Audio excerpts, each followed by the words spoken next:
What's up? Brendan Taylor here for the College Football Y'all podcast. After a shockingly eventful week 2 in college football, remind me next time, if I ever go into a week and I decide that I'm going to underestimate the plethora of the slate that we're going to have, I want you to comment. I want you to at me, whatever you need to do to, bring me to my senses. Because I came into week 2 thinking, there's not really any big matchups. I thought the big matchups were in week 1. Week 2 was going to be weak. And then week 3 was going to be a start of 2 months of just incredible matchups each and every week. I thought, you've got this Oklahoma and Michigan game, and that's big. Ole Miss and Kentucky starting SEC play, but the only 2 teams in SEC play. It really starts next week with Tennessee and Georgia. And a few other matchups that I thought weren't going to end up being as exciting as they were. Boy, I was wrong, and I'm glad I was wrong because week 2 ended up being incredible for some people. For others, and you may be on either side, whoever you are, whatever team that you support, whoever's watching or whoever's listening out there, your team may have been on the got the short end of the stick. It's going to be painful for some of you, but for some of you, it's going to be cathartic. So, like I said, it's College Football Y'all podcast. Brendan Taylor here, back again, excited to recap week 2. Thank you so much for listening, for watching. Subscribe to the podcast if you want to hear more. We have 2 videos every week. 2 videos is always the goal. We recap stuff. We look forward to the next thing. There's so much stuff that I have in store for this season. As we continue on week by week, it's already going by quick. We're going to be heading into week 3 here in just a few days. But let's just get right into it. And I wanted to start with this team. I wanted to start with Mississippi State and what they did at home in Starkville, Davis Wade Stadium versus the number 13th ranked Arizona State Sun Devils. So this Mississippi State's kind of getting overshadowed a little bit, and I really am not seeing enough people talk about it. Yeah, I know there's viral clips on the internet, but I feel like people are still more focused on the other bad things that happened this week and some of the other, like John Mateer in Oklahoma and his incredible performance, and I'll touch on that a little bit later. But for Arizona State and Mississippi State, this game, shockingly good. And Blake Shapen and Brennan Thompson from Mississippi State, man, that is a tough duo to beat. And Mississippi State, after beating their in-conference, I wouldn't say rival, but their in-conference opponent last week at Southern Miss, coming into this game with some hope. And Arizona State, this is a team that won the Big 12 last year, made it to the playoff, had hopes this season. They've lost some of their weapons. Cam Scatterbo, he's gone. Other guys, gone. But I still thought that they still would have enough firepower to, get through this season, and I still have them predicted as the Big 12 champions. I cannot go back on that because I predicted that preseason. And I'm not going to go back on any prediction that I've made, okay? Well, let's not talk about Alabama. We won't talk about Alabama in this podcast. You saw what they did against Louisiana Monroe. Enough said.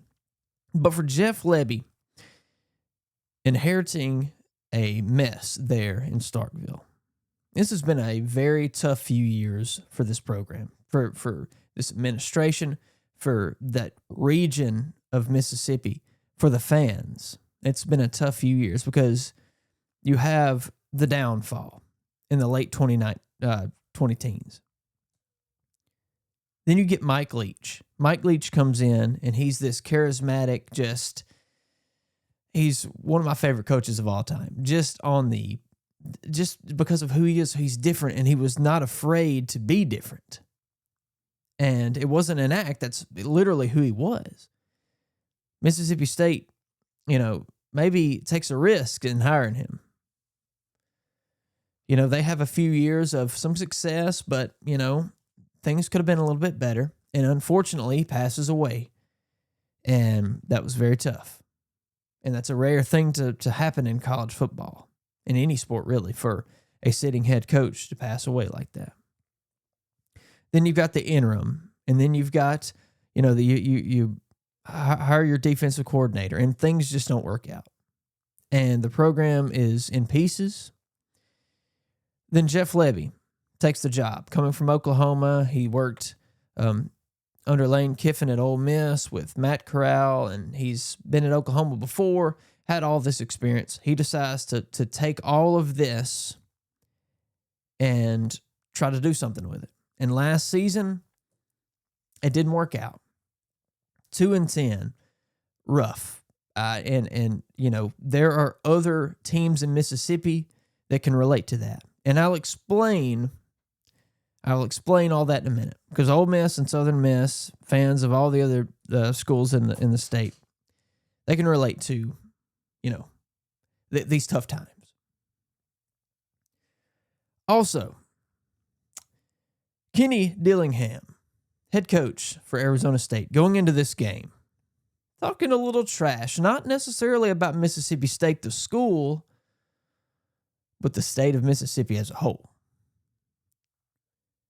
Mississippi, if you're a fan of any of these three main universities in the state, yes, there's a huge rivalry, the Egg Bowl, between Ole Miss and Mississippi State.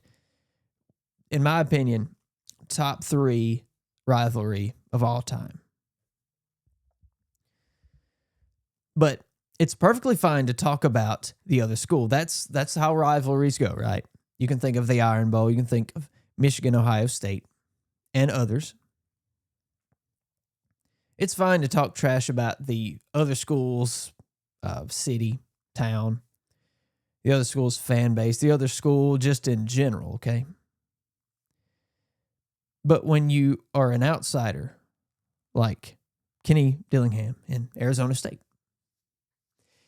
and you talk bad about the state of Mississippi, that all of these 3 schools inherit, that they are in, that they live in, that their majority of their fan base is from, that's a whole different story. Because then you're not just, you're not just making fun of Mississippi State fans. You're making fun of everybody. And that's one thing about Mississippi that I will say, that those of you that have never been here, that don't know anything about the state of Mississippi, those folks stick together. Because Mississippi can be the low-hanging fruit, especially to ignorant people that don't know the truth and never been here, maybe have been here but never saw what Mississippi truly is. They have this, it's not even 2-dimensional. It's like a 1-dimensional viewpoint of the state. So I saw a lot of Ole Miss and Southern Miss fans and fans in general, because we've got a lot of Alabama fans as well, in Mississippi. Everybody coming together, supporting the Bulldogs, rivalries, rival teams, rival fan bases, supporting the Bulldogs in this game, rooting for Mississippi State, because you don't mess with Mississippi. And man, Mississippi State came out firing on all cylinders. It was a dominating first half by the Bulldogs. Arizona State was outscored 17-3 in the first half, and really that third score there was late in the second quarter, right before halftime. And that came off of a shanked punt and a penalty that put Arizona State in field goal range. So Mississippi State shot themselves in the foot there, that gave Arizona State those points. Sam Leavitt, quarterback for Arizona State, went to halftime 5 of 15 for 30 yards and an interception. Whatever they were doing was not working at all, offense or defense. So the coaching staff there, Sun Devil coaching staff, they went and drew up a new game plan at halftime. They came out with a little bit different strategy, I would say. They gradually worked their way back to a 17-17 tie in the fourth quarter. And, that part of that was Mississippi State just struggling after the halftime. They, at least in the third quarter and half of the fourth quarter could not reproduce what they did in the first half. But this all comes to a head late in the fourth quarter. It's 17-17. Arizona State drives the ball down the field, and they get to the goal line. They get inside the 5-yard line, and there's a goal line stand on 3rd and goal. Linebacker Nick Mitchell blows through the line and stops a touchdown that would make a comeback by Mississippi State very difficult. So Arizona State decides, okay, we're going to take the points. We'll kick a field goal. We'll go up 3. So it's 20-17. Ole Miss has Mississippi State. Oh, excuse me. Mississippi State. Mississippi State has about a minute and a half left. And I knew watching this game, I thought, they've got plenty of time. They have their timeouts. Blake Shapen and Brennan Thompson have been clicking all night. There's been, a plethora of other Mississippi State receivers that have made catches, that have made plays. Their running game hasn't been incredible. They've gained double-digit yards by multiple running backs, which isn't hard to do, but nevertheless. So they don't even need all minute and a half. Because Shapen connects with Thompson on a 58-yard game-winning touchdown pass. The place absolutely goes crazy. It's this scene that, you haven't saw at Mississippi State in a long time. The fans were there. They were ready. They were rallying around. I will say this about the Mississippi State fans. They really came out and they really showed their support for this team. And I know it's hard to, especially after last season. You're really not confident about this year. Everybody's, you're predicted to finish last or near the last in the SEC. The over-under win total was 3.5. And to have this moment, and if you watch that, it was incredible to see. And you say, well, this kind of stuff happens all the time, Brandon, but you've got to think of the context here. This Mississippi State team, I've already said it, in shambles. They've had years and years and years of dread. Ole Miss fans have been there. They know what it's like to go through 2-10 seasons. Southern Miss fans have had worse years. And all this is in the past 15 to 20 years. There's been really tough times by every school in Mississippi. So they all understand what that feels like. And they also understand what it's like to triumph and succeed, especially over a team like this that was ranked 13th in the country. And then you throw in the Mississippi aspect. Everybody together. All of us together. All 3 schools together to root for Mississippi State. It all came together perfectly. For Arizona State, Sam Leavitt did finish the game 10 of 22, 82 yards, 1 touchdown, and threw 2 interceptions. That second interception was in their last drive.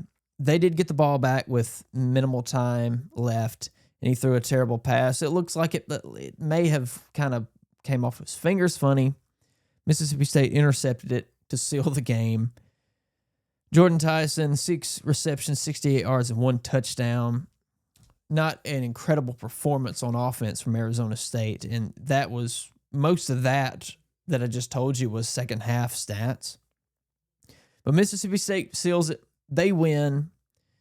Blake Shapen takes a knee, and the fans come on the field, and you have a scene that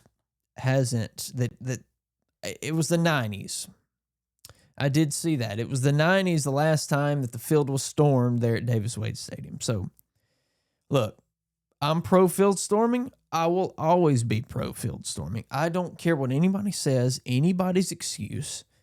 It's fine. Yeah, they got fined $500,000. They don't care. It's dropping the bucket compared to the experience of winning this game after this team has been through what they've been through, giving these fans this moment. It's worth it to me. And I know that's silly, but you got to think about the millions and millions and millions of dollars that these teams make. Now, you can't be storming the field multiple times a year. Okay. You can do it once, but once you do it multiple times in a year or multiple times within 2 or 3 seasons, it can get kind of silly, but you'll never see me arguing against field storming. Great effort by Mississippi State. They have a chance to win 6 games. How they're going to do that? Well, a few things have to happen, and a couple upsets have to take place. I'm going to look at their schedule, and we're going to work through this. See, I thought that they were going to go over their 3.5 win total. I thought 5 games was possible for Mississippi State. But now, as you're looking at it now, they're going to probably win their other non-conference games. So you automatically have 4 there. Okay. So you've got Alcorn State and then Northern Illinois. So right there, you've got 2 weeks of wins, continuing to build your confidence. You already faced a tough team, and then you're going to get through your non-conference schedule. You'll be 4-0. And then you'll have Tennessee at home. Then you have to travel to Texas A&M. Then you'll travel to the Swamp to play Florida. Those 3 weeks are not going to be that easy. Then Texas comes to town, and you have a chance to do some incredible things in that game. Then you go to Arkansas, and then there's Georgia at home, at Missouri, and then the Egg Bowl in Starkville versus Ole Miss.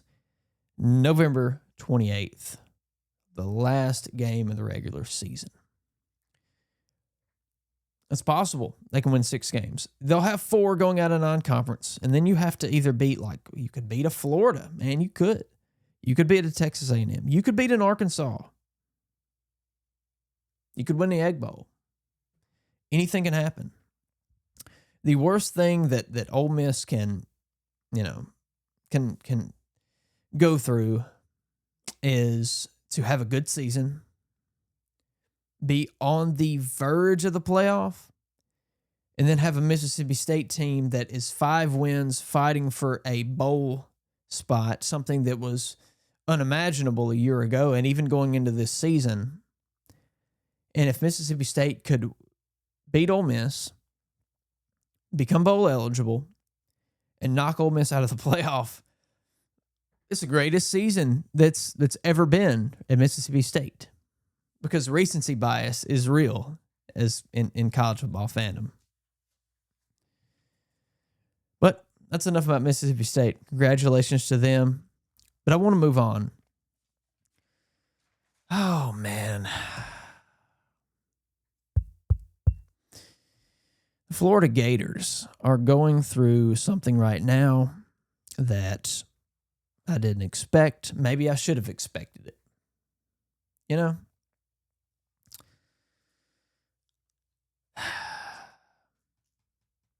Billy Napier. I like the guy.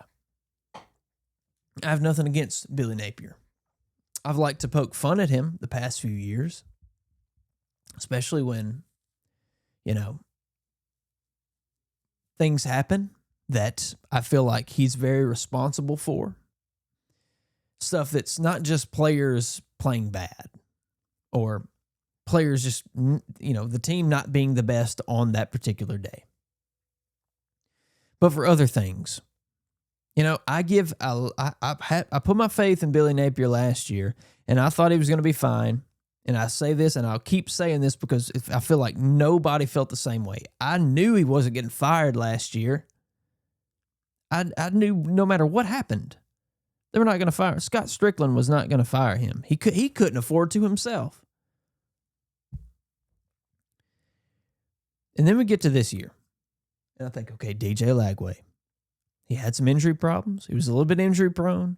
If he can stay healthy, if his weapons can stay healthy, they can win some games. And a lot of people had them a lot higher than I had them. I think this could have been an 8-win team. But now I don't know what to think. And by the way, we're going to update the SEC hot seat gauge for all the SEC coaches. There is one name that's going to change, and that's Billy Napier, because his seat just got a whole lot hotter very quick. And we'll change. We'll go through the gauge, and throughout the season, we'll adjust it accordingly. You know, I had my preseason, everything set preseason, but it can change. Some coaches, majority of the coaches will stay where they are, but there are some that will fluctuate as the year goes on. Some probably going to get a lot hotter than, you know, the chance that they'll get any cooler. So,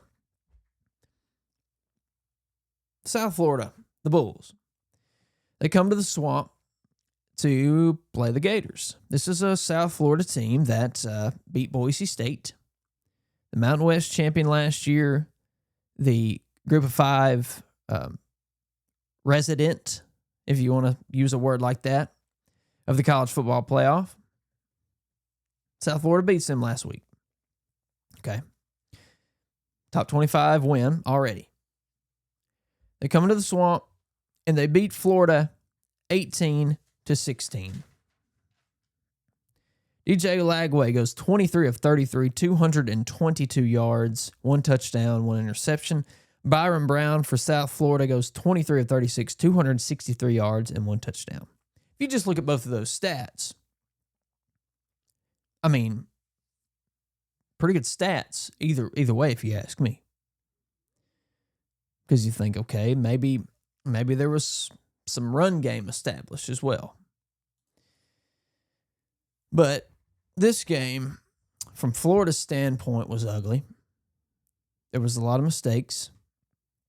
A safety on a wild snap on a punt for Florida.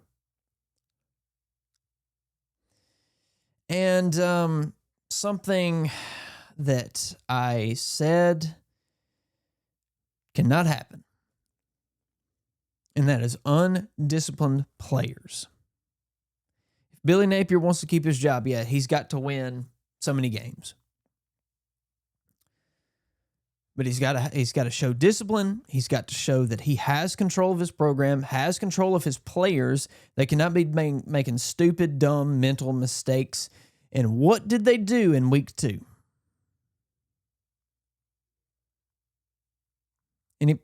Anybody?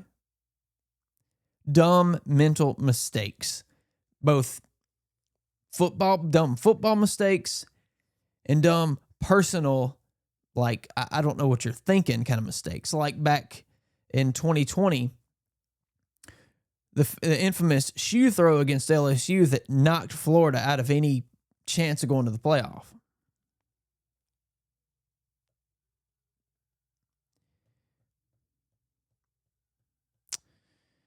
Brendan Bett, defensive lineman.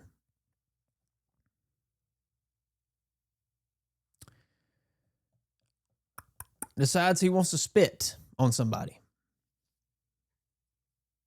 Okay. And this was after Deshaun Johnson was called for pass interference. So, you know, you're trying to seal the game. You're trying to stop South Florida on their last chance to have any chance of winning this game. And then you make a dumb, stupid mental error like that. What happens?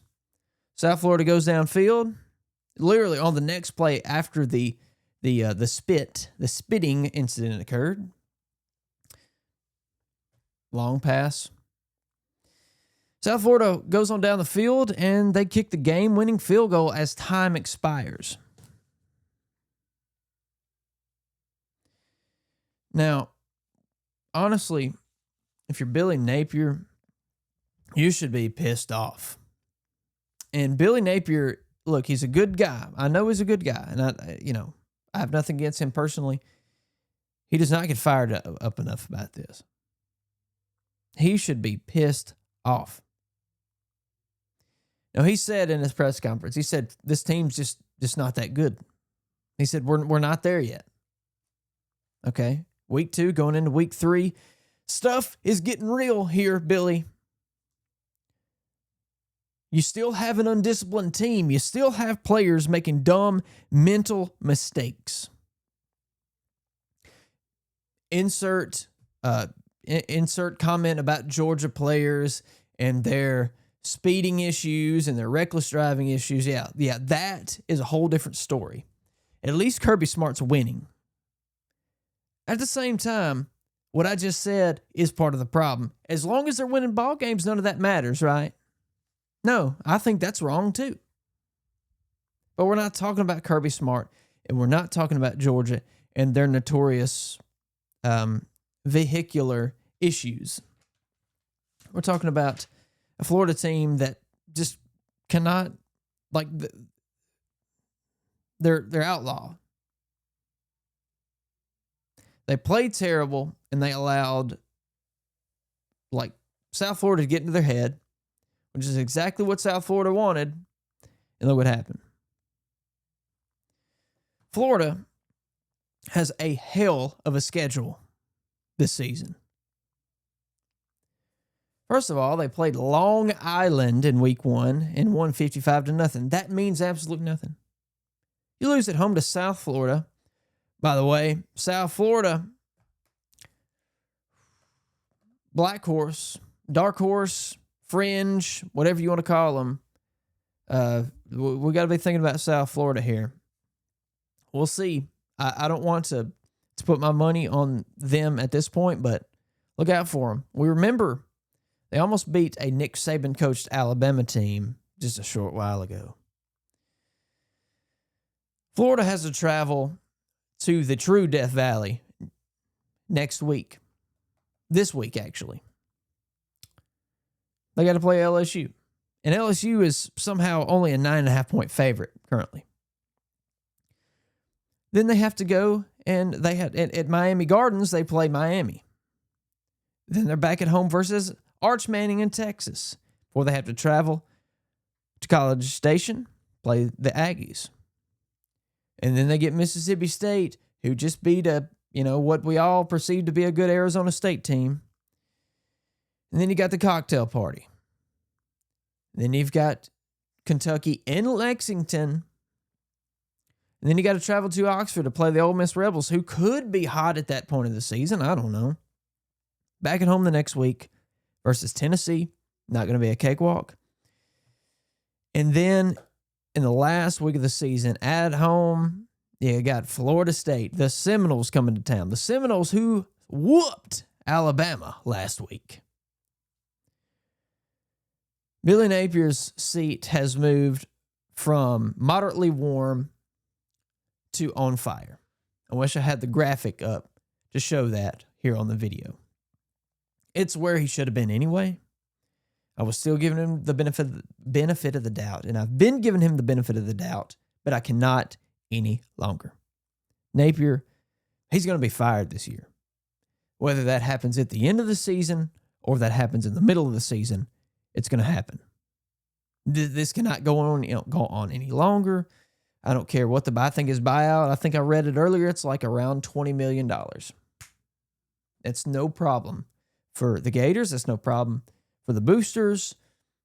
Whoever donates money to that school, I'm sure they're willing to fork that over in some way to get him out of there and move on to the next thing. Funniest thing could happen here. Dan Mullen's doing pretty darn good over at UNLV. Yeah. It's a good, huh? They should look into that.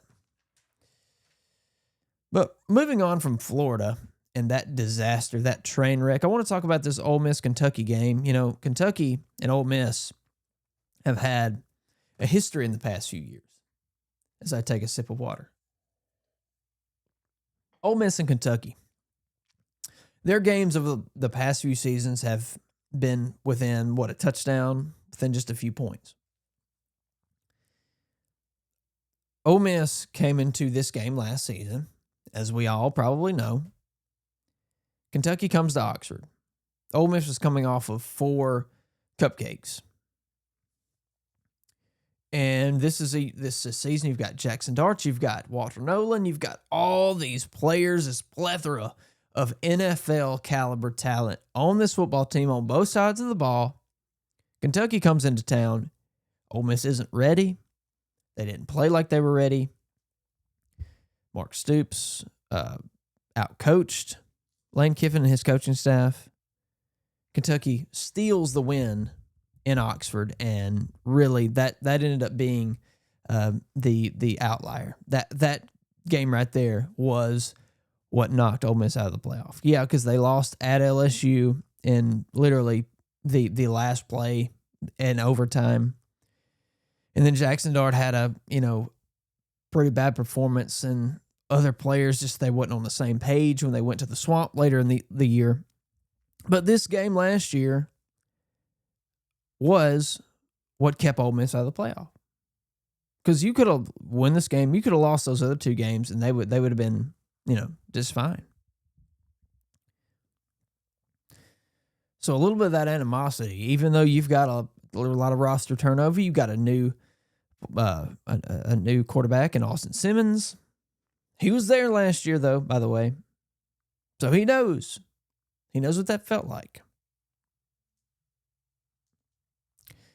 But coming into this game, Austin Simmons' first true test since taking the reins over at quarterback. Road game, not the toughest opponent, but we should see something. He should, at least in week 2, you're getting a little bit of a tough opponent, a conference opponent. It's better than playing a cupcake. Simmons goes 13 to 24 for 235 yards. That's 9.8 average yards per attempt, and 2 interceptions. 2 bad interceptions. One of them being a botched snap. He picks the ball up and just gets rid of it. Bad decision. The other one was a bad decision as well. He had a little bit of a shaky day. Now, he did run for 44 yards and 1 touchdown. But really, the story of this game for the Rebels, now Austin Simmons still learning. He's getting better. I mean, a lot of people are, they're not used to this. You had Matt Corral, and then you got Jackson Dart, who is, first-round draft pick for the New York Giants.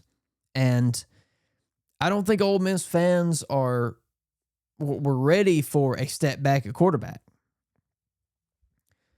I think he's going to be fine. He's smart. He's talented. He's not the only, he's not all that they have. Trinidad Chambliss is the backup quarterback. You're going to see him more. He's a senior. He's a little bit older. You're going to see him, I think, in some probably short yardage packages. But I think he can throw the ball too.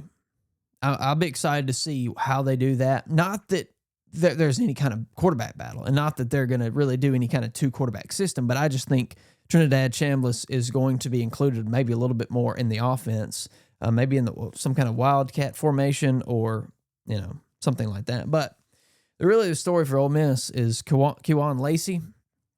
Man, 28 carries. They handed him the rock a bunch of times. He had 138 yards, just under 5 average yards per carry, 1 touchdown. His longest run was 33 yards. He showed himself last week versus Georgia State and making some incredible moves, and just, he's going to be a good, valuable asset to this team. And in this game, he was helpful. They don't win this game without him. And if you have him on the team last year, man, this is a playoff team, no doubt. He's a sophomore. He's 5'11", 200 pounds from Dallas, Texas.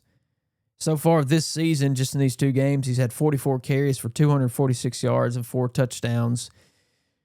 And man, I see him running all over Arkansas this weekend. The only thing, and the reason that I said they'd be a playoff team last year is because that offensive line was a lot better last year. The running back room just wasn't there. That whole running back debacle, I don't want to talk about that again. I don't want to beat a dead horse. That's in the past. It was pretty rough.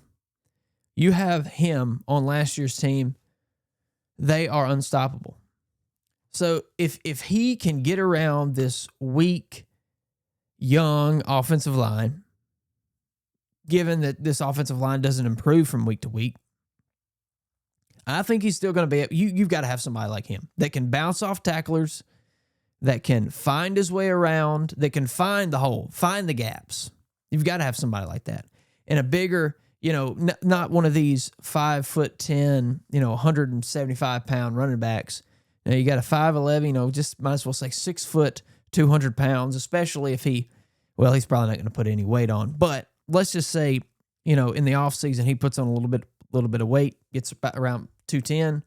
If that doesn't affect his speed, can you imagine 210, 215, speedy running back, barreling down the field? You don't see a whole lot of big running backs like that anymore, do you? We need to bring back the fullback. Bring back some old school stuff. So for Kentucky, Zach Calzada, and if you recognize that name, it's because he's been around. No pun intended. No pun intended. He's been around. From Beaufort, Georgia, he had a stint there at Texas A&M. Let's see, Texas A&M, and then he went to Incarnate Word for a couple years before coming to Kentucky. So he's been in college since 2019. That's a long time ago. But in this game, he went 15 of 30, 149 yards, no touchdowns. Their touchdowns came on the ground. Seth McGowan, 15 carries, 93 yards, and 2 touchdowns. They also, trying to see here. So he got injured late in the game, his shoulder, after he threw the ball. I don't know what his status is currently.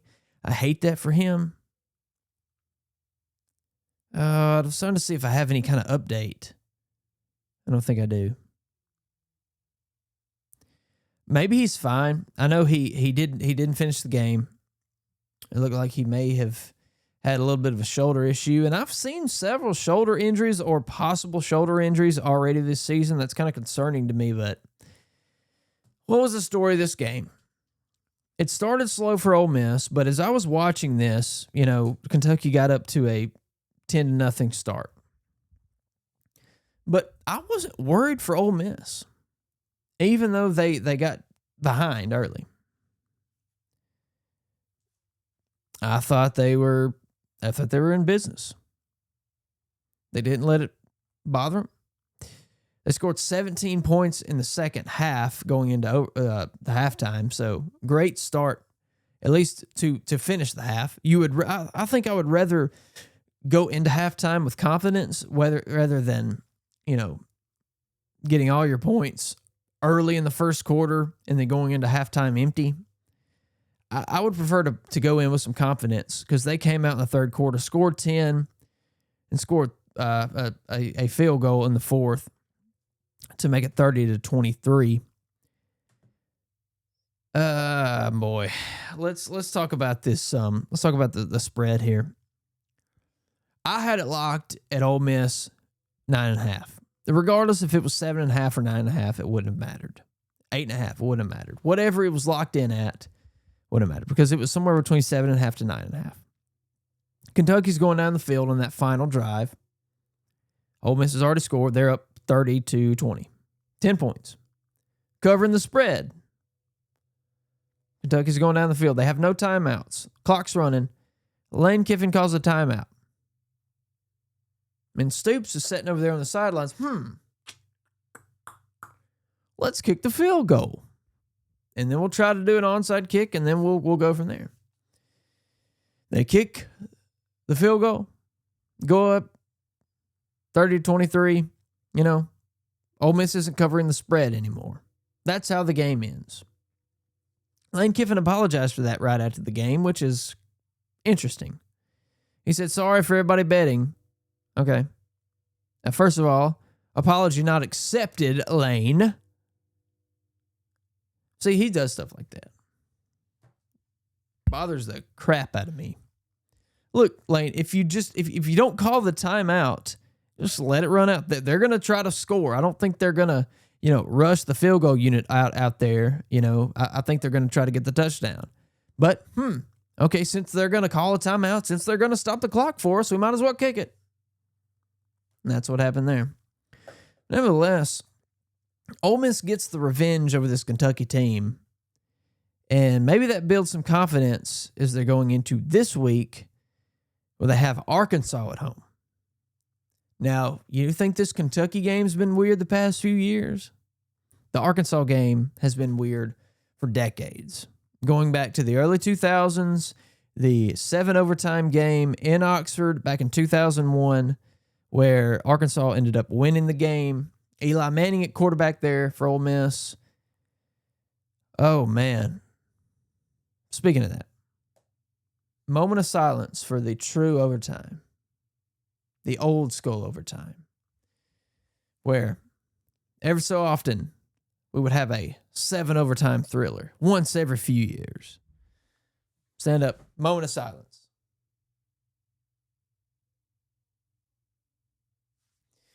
Here at College Football, y'all, we know that the new overtime rules are garbage.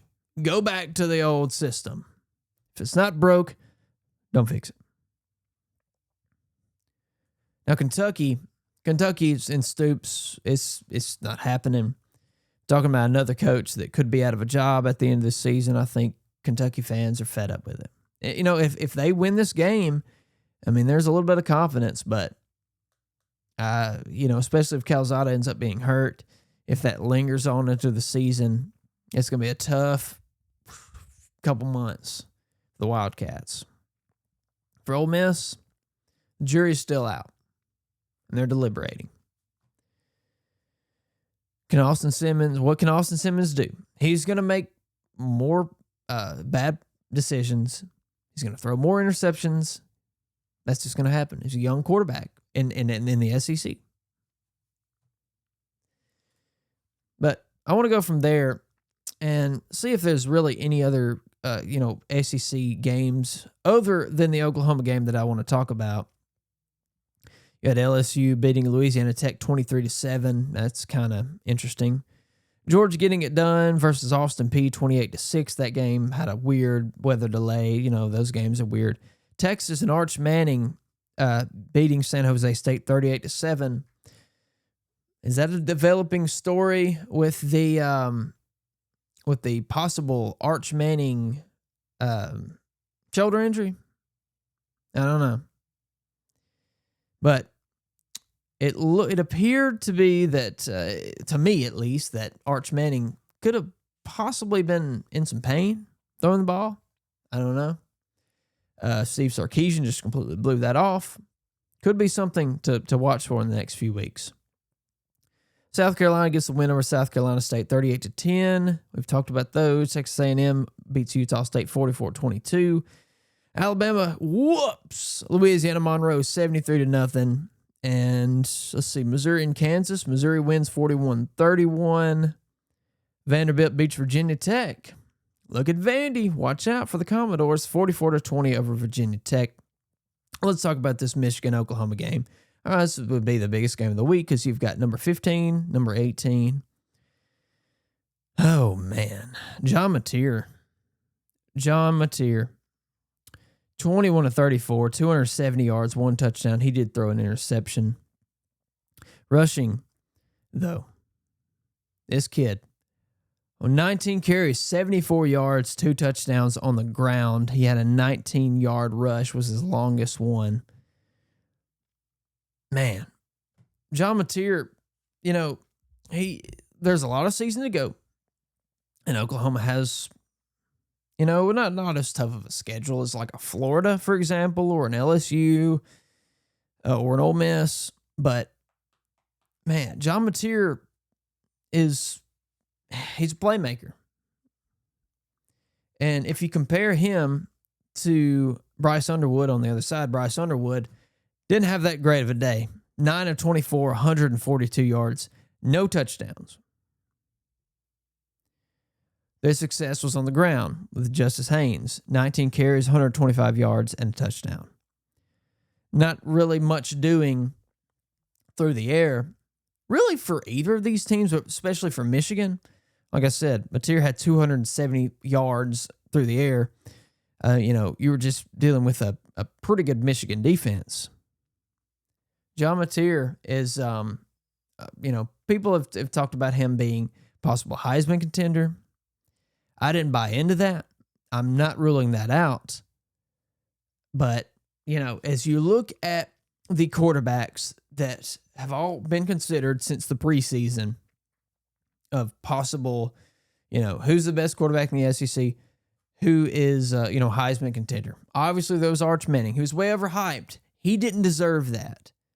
He didn't deserve, for that pressure to be put on him, but he also didn't deserve it because he didn't show anything because we have barely saw him. And then you've got, who else? You got John Napier that a lot of people have had faith in. Garrett Nussmeier down there at LSU. One more. Who's the other one? Anybody? No. DJ Lagway. Look, we're not going to talk about DJ Lagway. Okay. If he, helps to, if he can revive this Florida team and they can end up, winning out or something crazy like that, we'll talk about him. But for right now, he gets put on the back burner, and that's not his fault. Lenore Sellers, another guy that has an incredibly high ceiling, but I just don't know that he's shown it yet. And I like him. He is like a 240-pound absolute beast. Monster truck. But he hasn't really, in my opinion, just watching these games, really shown, that he's been pushing that ceiling. He's got a lot of chances this season to show that, but as of this point, I think he's, below some of these other quarterbacks. It's just weird. The SEC is clashing every single week, and it's going to be a bloodbath all season. It's going that way. It's going to continue that way, and it's started this week. But man, is it going to really kick into high gear in week 3. And we're going to talk about week 3 in the next episode, and we're going to look towards games like obviously Georgia and Tennessee, Florida, LSU, Texas A&M and Notre Dame, Vanderbilt and South Carolina, Arkansas and Ole Miss. We're going to really highlight those. What are some other games that are going on around the country that might be interesting? Clemson and Georgia Tech could be interesting. Wisconsin and Alabama. There's no need to even talk about that one. I said that last week, and look what happened to Florida. But really, South Florida and Miami. South Florida traveling to Miami. Oh, wow. That's right. The number 18th ranked South Florida Bulls traveling down to Miami Gardens, Hard Rock Stadium to face the number 5th ranked Miami Hurricanes. That will be one that we will look in depth. Really look into these teams because I was really high on Miami. South Florida could do something really great this Saturday. Miami opening up at a 17.5-point favorite. Possible under? I don't know. Are we putting too much faith into South Florida? Possibly. But look, it was an eventful week 2. Excited for it. One more, I'm just going to update you one more time. Yes, Billy Napier is moving up to a extremely hot seat, like the hottest of hots. So already having movement this season, just in week 2, and already movement in the SEC coaches hot seat gauge. Plenty more movement to come before the season's over. Well, that's going to just about do it for this episode of College Football, y'all. I want to thank you so much, wherever you are, have you may be watching or listening to this. Keep up with it. subscribe to the podcast on all the platforms. That way you will see exactly when I post. I try to post these early in the morning. There's also the YouTube channel. College Football Y'all is what the name of it is, obviously. And you can see all our videos. You can watch the video version of all these podcasts and more. Also have TikTok. It's at Brandon Taylor CFB. On Twitter or X, it's at Brandon T CFB because Brandon Taylor CFB was too many characters. So anyway, we'll talk about week 3 on the next episode later this week. Stay tuned for that. We got a lot to talk about. Another exciting week of college football coming up right here. College Football Y'all. Brandon Taylor saying good night, good morning, peace, love, all those good things. We'll see you in the next one.